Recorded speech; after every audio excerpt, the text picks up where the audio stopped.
Boa tarde a todos. Sim. Obrigado a todos por terem cá estado presentes.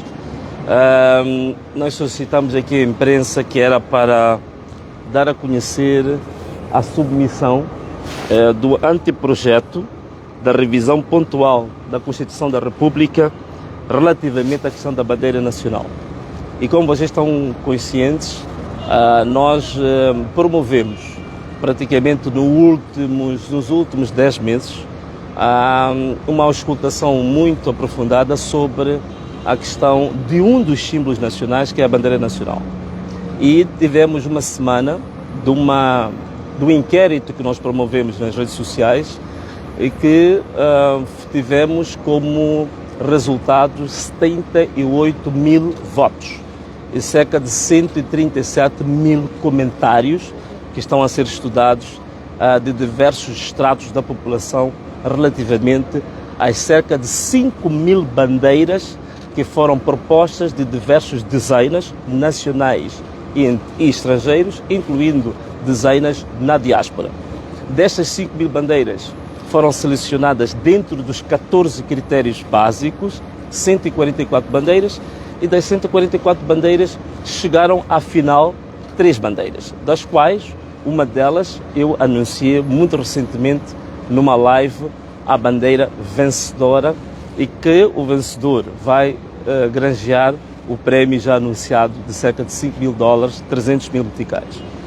Para operacionalizar, para que isto não seja apenas um concurso mediático, virtual e digital, tivemos que submeter ao órgão que tem competência para tratar de assuntos relativamente à revisão da Constituição. Então hoje nós submetemos às entidades que têm iniciativa legal.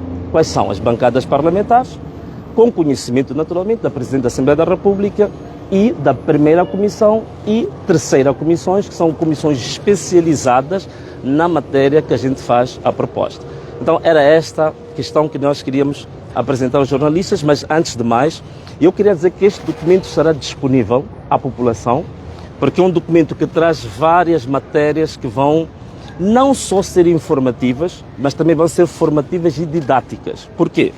Porque existem vários capítulos, deixa-me só mostrar-vos aqui apenas um deles, que eu considero o mais importante. Portanto, temos o projeto, o anteprojeto, mas temos aqui um capítulo que é extremamente importante para vocês jornalistas, que é a fundamentação histórica e técnica que leva a alterar uma bandeira. Porque existe muita informação deturpada, existe muita manipulação relativamente à ideia do que alterar um símbolo nacional.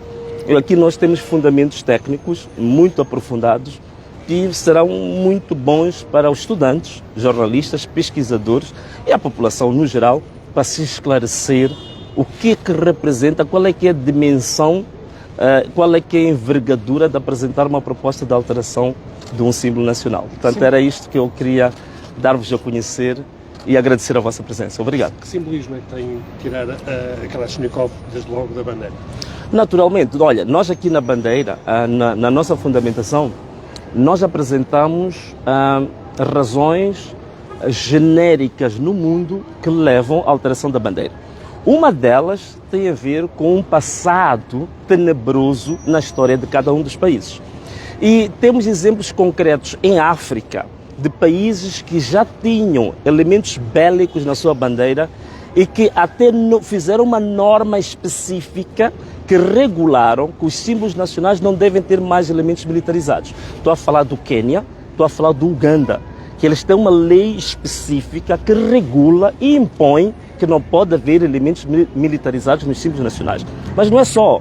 O Japão, a Alemanha, a Itália, países já fora do nosso continente, também tem exatamente um regulamento específico, está normado sobre isso. Por quê? Porque é uma questão óbvia e clara, os efeitos psicológicos de usar num símbolo nacional um elemento belicoso, um elemento de guerra. Isso significa que você transmite um determinado valor. A bandeira nacional e os símbolos nacionais são elementos de transmissão de valores, de padrões comportamentais, de padrões de personalidade. Então significa que se você tem uma bandeira e você quer transmitir uma personalidade de prosperidade e de paz, você vai usar simbologias de paz, de prosperidade, de perdão e de reconciliação. Se você quer transmitir uma personalidade de guerra, bélica, criminosa, você vai colocar elementos conducentes a esse tipo de personalidade que você quer transmitir. Então, é exatamente isto. Muita gente não percebe. Quando a gente fala de símbolos nacionais, nós estamos a falar de uma visão de sociedade que nós pretendemos simplificar nos símbolos. Se eu olho para o símbolo de uma bandeira de um determinado país, eu posso fazer a interpretação da psicologia social daquele país. Então, esta que é a grande questão. Portanto, se nós somos o único país do mundo que tem uma arma moderna na sua bandeira, a interpretação psicossocial que se faz é que nós temos um modelo de sociedade que passa pela violência, um modelo de sociedade que passa por derramar sangue, temos um modelo de sociedade que passa pelo crime.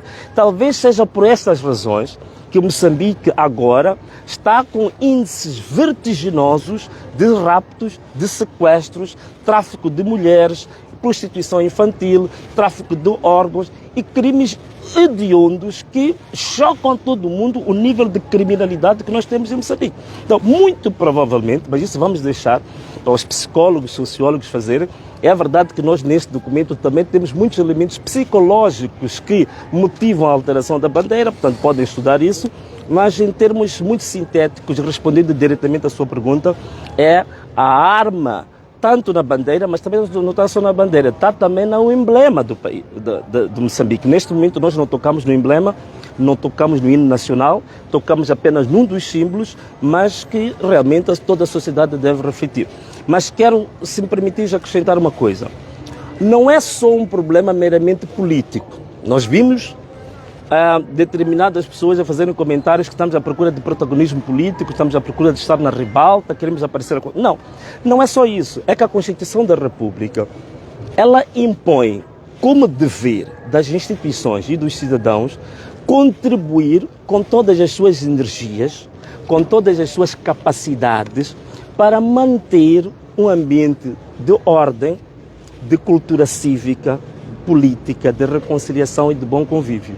E nós entendendo que existe um elemento que é contrário a uma personalidade, a uma criação de ambiente de concórdia, de paz, era nossa obrigação, volto aqui a dizer, era nossa obrigação como partido político fazer alguma coisa que fosse conducente para que esse ambiente de concórdia, de paz, de reconciliação fosse mantido no país. Portanto, o que nós fizemos não é mais nem menos do que obrigação de qualquer instituição política ou cidadão em benefício da sociedade. E qual é a expectativa em relação à resposta que poderá advir após esta apresentação à Assembleia da República?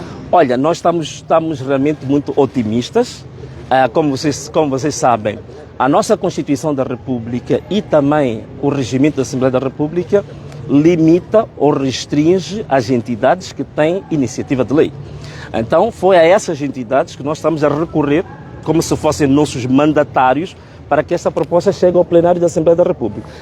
Estamos otimistas por quê? Estamos otimistas porque as razões que fundamentam a proposta são razões que estão suprapartidárias. São razões que não têm nada a ver com interesses particulares e interesses partidários de quem quer que seja. São elementos essenciais que vão alavancar a imagem de Moçambique além fronteira. Você sabe, neste momento, há uma ideia de que somos catalogados como um país de violência por causa da nossa bandeira, portanto vai catapultar uma boa imagem de Moçambique além fronteiras e também vai começar a, em certa medida, inspirar que as famílias moçambicanas, que as instituições moçambicanas, os cidadãos moçambicanos comecem também a refletir que tipo de sociedade é que nós temos de ser amanhã.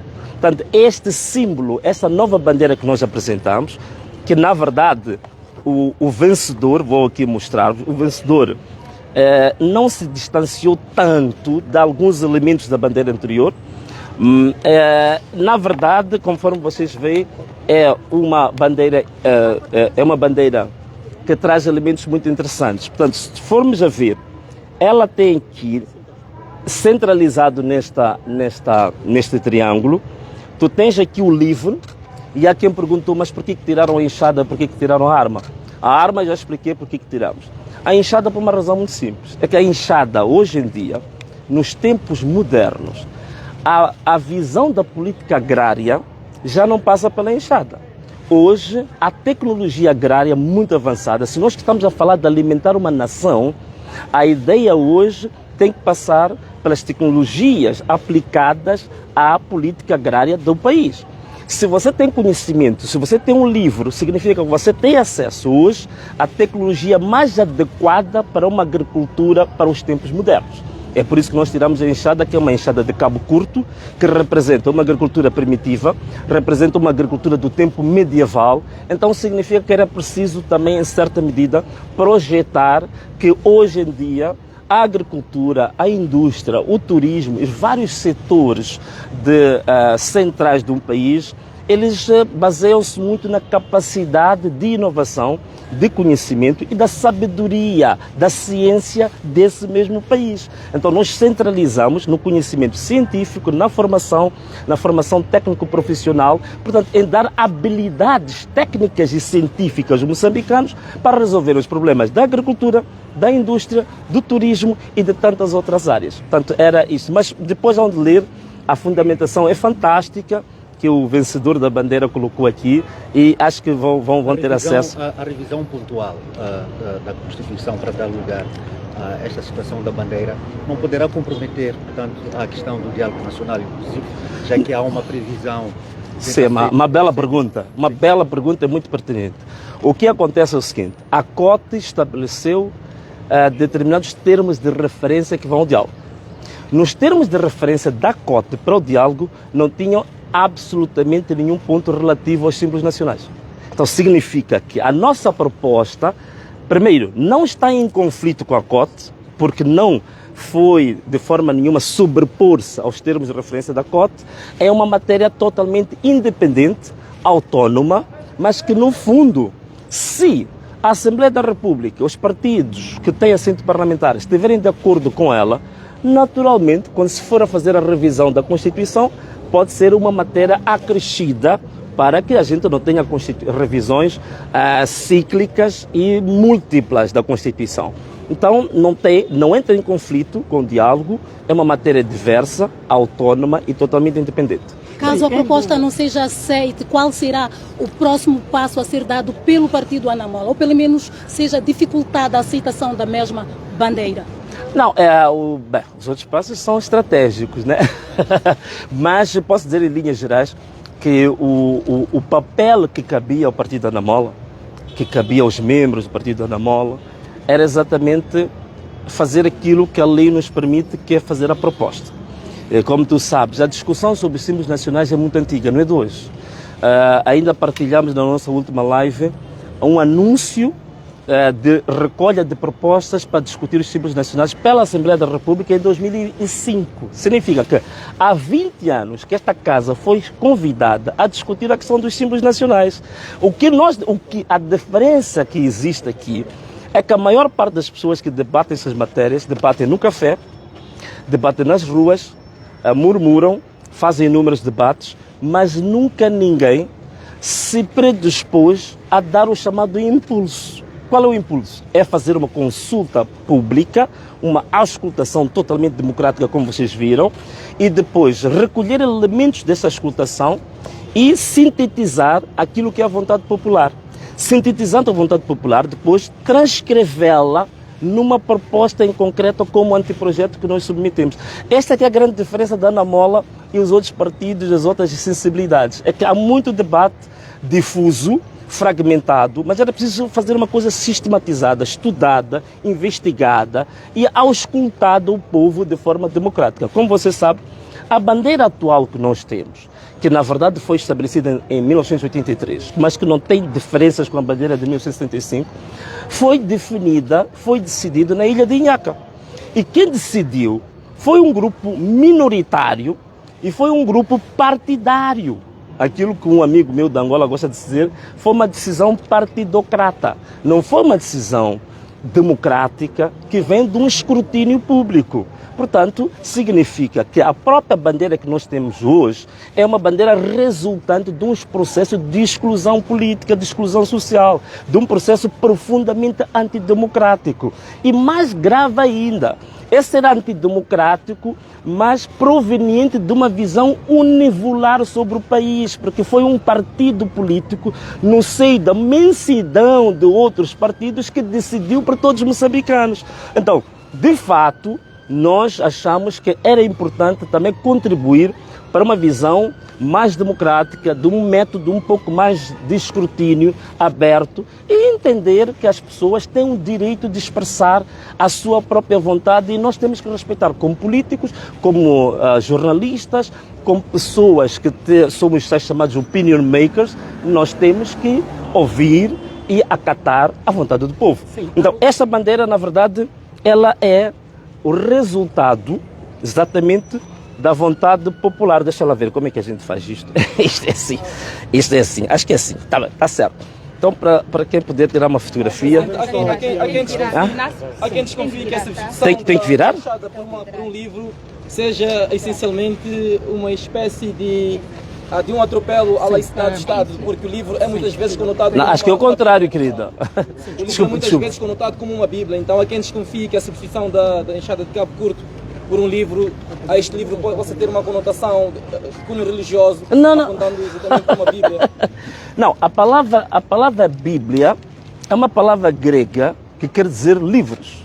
Então, quando a gente fala da Bíblia, na verdade, não estamos a falar de um livro que representa uma determinada fé concreta de um grupo.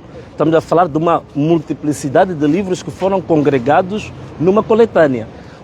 Eu acho que se nesse sentido o livro que ali aparece é um livro que representa os diversos saberes, as diversas ciências, as diversas sensibilidades provenientes do conhecimento. Então é só isso, não tem nada a ver com uma área específica, religiosa, setária, partidária. É o livro que simboliza o saber, o conhecimento, a técnica, a formação, a qualificação, a inovação, a tecnologia. Portanto, representa só isso, não mais do que isso. Após a apresentação da bandeira, mais uma vez, o senhor Dércio Alfazema... Sim, o meu aluno. Exatamente. Veio a público e deixou claro que se trata de uma violação à Constituição, uma vez que fora apresentada antes mesmo de se ter aceitação por parte desta instituição. Não, eu acho que ele precisa voltar a ler a Constituição da República, né? E eu teria muito prazer, se o Dércio Alfazema estiver a ouvir, de poder arranjar pelo menos uma hora da minha vida para lhe dar elementos e lições básicas sobre a Constituição. Coitado, ele tem deficiências muito graves, do ponto de vista cognitivo, mas não pensei que chegasse a essa que quase tocou o fundo do poço. Mas ele, que se estiver a ouvir, eu estou disponível a dar aulas básicas da Constituição, né? Sim, a relação, portanto, digamos, a carta que submeteu ao Presidente da República para poder se integrar, portanto, no diálogo público, já foi respondido? Não, ainda não, infelizmente, até esta altura. Essa é outra questão que nós ficamos admirados como instituições e sabe que a Presidência da República é um órgão de soberania, né? Então, como é que um órgão de soberania é interpelado de forma formal por escrito e não consegue, dentro dos prazos estabelecidos no direito administrativo, responder a um apelo de um cidadão, a um apelo de uma instituição política? Portanto, é realmente preocupante a forma como as nossas instituições estão sendo geridas e a fragilidade das nossas instituições muitas vezes começa exatamente aí. E até aproveito aqui também, vou colocar-vos outra questão. A próxima semana, provavelmente, eu volto aqui a esta casa, que é para trazer um pedido de insistência no âmbito da sua pergunta. Nós submetemos a esta casa uma revisão pontual da lei da maioridade civil, que era para reduzir a maioridade civil em Moçambique, que está em 21 anos, para 18 anos de idade. E até hoje, passado quase 2 meses, ainda não tivemos nenhuma notificação sobre a matéria. E é uma pena, porque nós temos muitos jovens hoje, 18 anos, 19 anos, que são empreendedores, são cientistas, são inovadores, são empresários, mas que não podem assinar contratos porque a nossa lei não permite para menores de 21 anos determinados privilégios civis. E isto é grave. Nós hoje temos jovens de 18 anos muito mais inovadores, muito mais qualificados que pessoas de 50 anos. Então, há uma fasquia de jovens dos 18 aos 21 anos, que é uma grande percentagem da população moçambicana, que está sendo impedida de mostrar o seu empreendedorismo, de mostrar a sua capacidade de inovar, de criar empresas, de fazer o país crescer, de gerar emprego, porque esta mesma casa não quer fazer aquilo que todos os países da região já fizeram. Hoje em dia, aqui ao nível da África Austral, o único país que a maioridade civil é 21 anos é Moçambique. Todos os outros países já mudaram para 18 anos. No mundo todo hoje já se mudou. Então, um país que precisa desenvolver, um país que precisa de usar a força dos jovens para multiplicar o desenvolvimento do país, não se pode dar ao luxo de impedir... Não pode dar-se ao luxo de impedir que esta fasquia da juventude possa desenvolver negócios, criar empresas, inovar. Eu acho que nós temos que ir embora. Sim, engenheiro Venâncio Molhado, eu não poderia deixar de fazer essa questão que tem a ver com os cartões de membro. Sim. Depois na auscultação que houve num passado bem recente, sim, o engenheiro Venâncio Molhado ter então esclarecido em relação aos cartões. Hoje, este mesmo povo mandou trazer-lhe um recado que é de gratidão, porque já tem os cartões na mão. Opa, muito eu, como obrigado. jornalista, gostaria de saber qual é o sentimento que carrega com essa este pergunta movimento de gratidão. Pode responder o meu secretário-geral, se puder. Desculpa, quem pode responder? O secretário-geral. Portanto, a questão central é o sentimento de gratidão do povo em relação a ter os cartões da Anamola. Portanto, quero saber a reação do partido em relação a isso, né? Exato, o secretário-geral pode... Muito obrigado, Presidente. Olha, a Anamola... Ela pedir uma foto para a Lusa. Que? Ela pedir uma foto da bandeira.